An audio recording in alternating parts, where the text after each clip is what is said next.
எல்லாருக்கும் வணக்கம். Welcome to ருசியோ ருசி. மார்கழி மாத வழிபாடு உங்களுக்கு முழு பலன்களையும் பெற்றுத்தரணுங்கிற ஆசை இருக்கா? அப்போ இந்த பதிவு உங்களுக்கு தான். ஏன்னா இந்த மார்கழி மாதம் அப்படிங்கிறது இறை வழிபாட்டுக்கு உகந்த மாதம் அப்படிங்கிறதால இந்த குறித்த மார்கழி மாதத்தில் கண்டிப்பாக ஒவ்வொருவருமே மேற்கொள்ள வேண்டிய முக்கியமான ஒரு சில விஷயங்கள் என்ன, கூடுதலாக நம்ம மேற்கொள்ளக்கூடிய இறை வழிபாடோடு சேர்த்து செய்ய வேண்டிய ஒரு சில தானங்கள் என்ன, இந்த தானங்களை மேற்கொள்வதால் எப்படி நமக்கு ஏற்பட்டிருக்கக்கூடிய எல்லா விதமான தோஷங்களும் சாபங்களும் விடுபடுவதற்குண்டான வாய்ப்பு ஏற்படும் அப்படிங்கிறதுக்கு தேவைப்படக்கூடிய தகவல்களை பற்றி தான் நம்ம இன்னைக்கு இந்த பதிவின் மூலிமா தெரிஞ்சுக்க போகிறோம். வீடியோவை எங்கேயுமே ஸ்கிப் பண்ணாமல் பாருங்கள். அப்போ தான் எந்த ஒரு சின்ன தகவலையுமே நீங்கள் மிஸ் பண்ணாமல் தெரிஞ்சுக்க முடியும். இப்போ நம்ம ஸ்டார்ட் பண்ணிடலாம். ஒவ்வொரு வருடத்துலையும் வரக்கூடிய மார்கழி அப்படின்னு சொல்லும் பொழுதே அதுக்கு ஒரு தனித்துவமான சிறப்பு இருக்குது. ஏன்னா மாதங்களில் நான் மார்கழியாக இருப்பேன் அப்படின்னு சொல்லி கிருஷ்ண பகவான் சொல்லும் பொழுதே இந்த குறித்த மாதத்தினுடைய சிறப்பு என்ன அப்படிங்கிறதால நம்மளால் புரிஞ்சுக்க முடியுது. அப்படிப்பட்ட இந்த இறை வழிபாட்டுக்கு உகந்த மாதத்தில் கண்டிப்பாக ஒருவர் மேற்கொள்ளக்கூடிய இறை வழிபாடோடு சேர்த்து செய்யக்கூடிய ஒரு சில விஷயங்கள் நம்ம மேற்கொள்ளக்கூடிய வழிபாட்டுக்குண்டான முழு பலன்களையும் பெற்றுத்தரும். அப்படி என்ன விஷயங்கள் அனைத்தையுமே கடைபிடிக்கணும் அப்படிங்கிறத வரிசைப்படுத்தி பார்த்துக்கலாமா?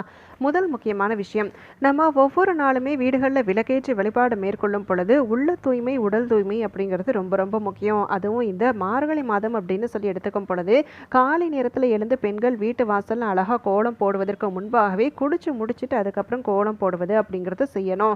அதே போல ஆண்கள் இந்த குறித்த மாதத்துல பஜனை மேற்கொள்றீங்க அப்படின்னு சொன்னாலும் இல்லை வெளியிடங்கள்ல நீங்க நடைபயிற்சி மேற்கொள்றீங்க அப்படின்னு சொன்னாலும் குளித்து முடித்ததுக்கு அப்புறமா நீங்க மேற்கொள்வது அப்படிங்கிறது அறிவியல் ரீதியாகவும் சரி ஆன்மீக ரீதியாகவும் சரி நிறைய நற்பலன்கள் அனைத்தையுமே பெற்றுத்தரும். இப்போ அறிவியல் ரீதியாக பார்க்கும் பொழுது இந்த குறித்த மாதத்துல தான் ஓசோன் படலம் நம்ம பூமிக்கு அருகாமையில் வரும் அப்படிங்கிறதால இந்த மாதத்துல இந்த காலை நேரத்தில் மேற்கொள்ளக்கூடிய முயற்சியானது, அதாவது வெளியிடங்களில் நம்ம நிற்கிறோம் இல்லை வாசல்ல கோலம் போடுறோம் அப்படின்னு சொல்லும் பொழுதே கண்டிப்பா அதனால நமக்கு உடல் ரீதியான பிரச்சனைகள் ஏதாவது இருக்கு அப்படின்னு சொல்லும் பொழுது அது அனைத்துமே நிவர்த்தி ஆவதற்குண்டான வாய்ப்பு ஏற்படும். இதே ஆன்மீக ரீதியாக பார்க்கும் பொழுது இந்த குறித்த மாதத்துல நம்ம மேற்கொள்ளக்கூடிய இறை வழிபாடு செய்யக்கூடிய அந்த காலை நேர விஷயங்கள் அனைத்துமே நம்ம மனதில் ஒரு விதமான நம்பிக்கையை ஏற்படுத்தும். அதுவும் இந்த குறித்த மாதத்தில் விளக்கேற்றி வைத்து நம்ம செய்யக்கூடிய தொழில் சார்ந்த முயற்சியாக இருந்தாலும் சரி இல்லை ஏதாவது ஒரு சில முன்னேற்றத்திற்குண்டான முயற்சியாக இருந்தாலும் சரி அது ரெட்டிப்பான பலன்களை பெற்றுத்தரும். அப்படிங்கிறதால தான் இந்த மார்கழி மாதம் ரொம்ப சிறப்பு வாய்ந்ததாக கருதப்படுது.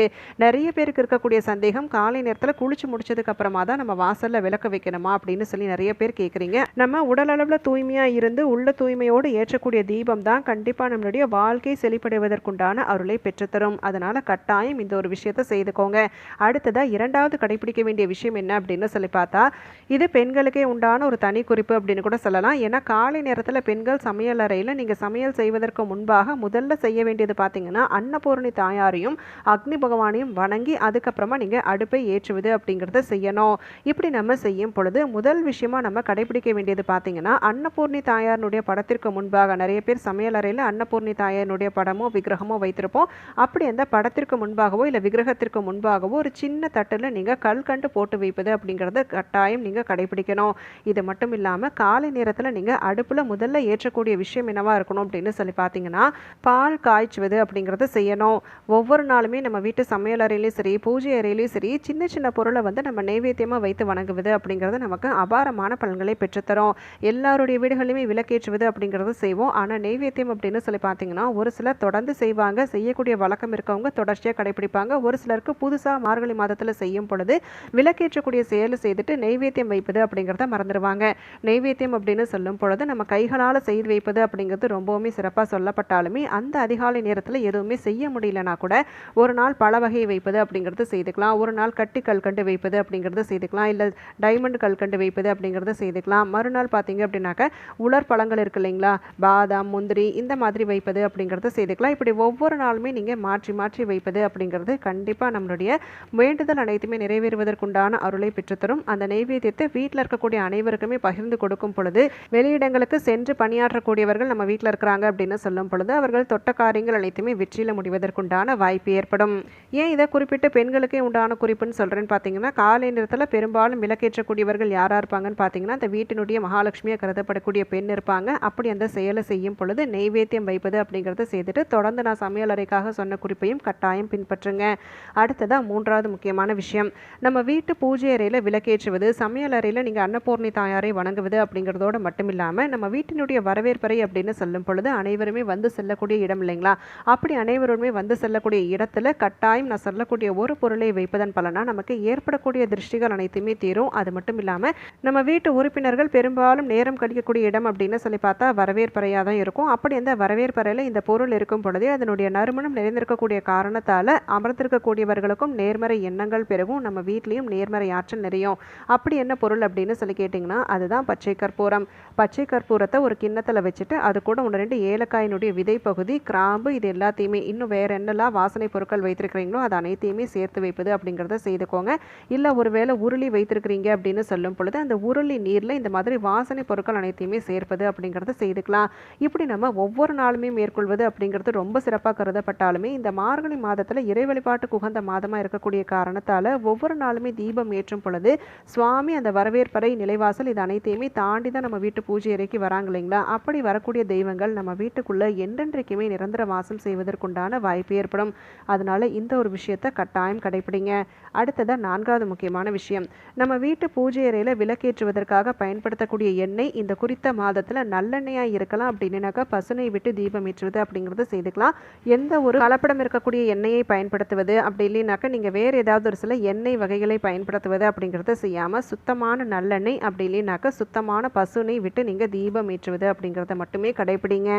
அந்த ஏற்றக்கூடிய தீபத்தில் அந்த நல்லெண்ணெயிலையும் நெய்லையும் நீங்கள் பச்சை கற்பூரம் சேர்த்து ஏற்றுவது அப்படிங்கிறது செய்துக்கலாம். இது ஏலக்காயினுடைய விதை பகுதியை சேர்த்து ஏற்றுவது அப்படிங்கிறத செய்துக்கலாம். இதை தவிர்த்து நம்ம வேறு எந்த ஒரு எண்ணெய் வகையும் பயன்படுத்துவது அப்படிங்கிறத செய்ய வேண்டாம்.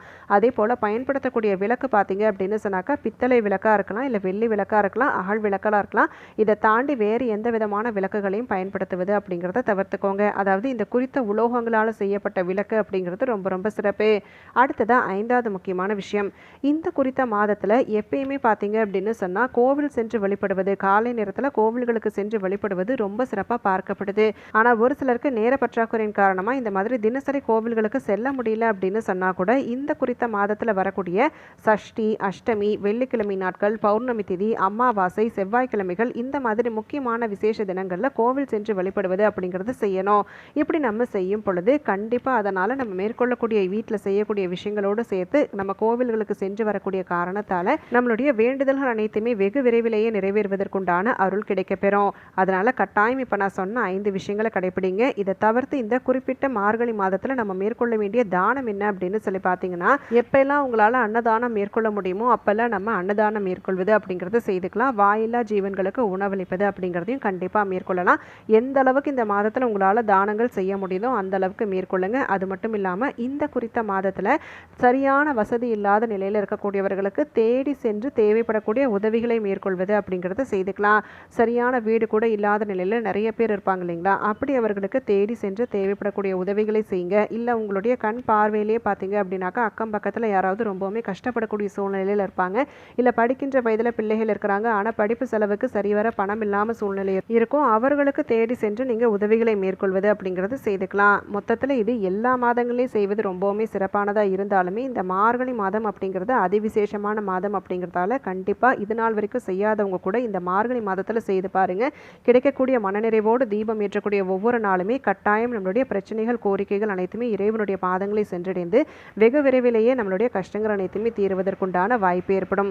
எந்த இலக்கு வேண்டி தீபம் ஏற்றுறீங்களோ அந்த இலக்கு வெகு விரைவிலேயே எட்ட முடியும். ரொம்ப பெரிய பெரிய பொருட்களை தான் தானம் தரணும் அப்படின்னு சொல்லி கிடையாது. சின்னதாக ஒரு பிஸ்கட் பேக்கெட் கூட நம்ம ஒரு 5, 6 அந்த மாதிரி வாங்கி கொண்டு செல்வது அப்படிங்கிறத செய்துக்கலாம். இல்லை தண்ணீர் பாட்டில் வாங்கி தருவது அப்படிங்கிறத செய்துக்கலாம். எது நம்மளால் முடியும்னு நினைக்கிறோமோ அதை நம்ம வாங்கி தானம் மேற்கொள்வது அப்படிங்கிறத செய்துக்கலாம்.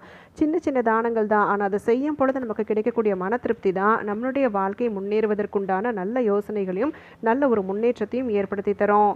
இந்த மார்கழி மாதம் எனக்கு கை தூக்கி விடக்கூடிய மாதமாக அமையணும் அப்படின்னு சொல்லும் பொழுது இப்போ நான் சொன்ன விஷயங்களை கடைபிடித்து சொன்ன தானங்களை செய்து பாருங்க, நிச்சயமாக வாழ்க்கை நிலை மாறும். இப்போ நம்ம இந்த பதிவின் மூலியமாக தெரிஞ்சுக்கிட்ட விஷயங்கள் உங்களுக்கு பயனுள்ளதாக அமைந்திருக்கு அப்படின்னு சொன்னால் உங்களுடைய ஃப்ரெண்ட்ஸ் அண்ட் ஃபேமிலிக்கும் தவறாமல் ஷேர் பண்ணுங்கள். அவங்களும் இந்த தகவல்களை பார்த்து பயன்பெறட்டும். நன்றி, வணக்கம்.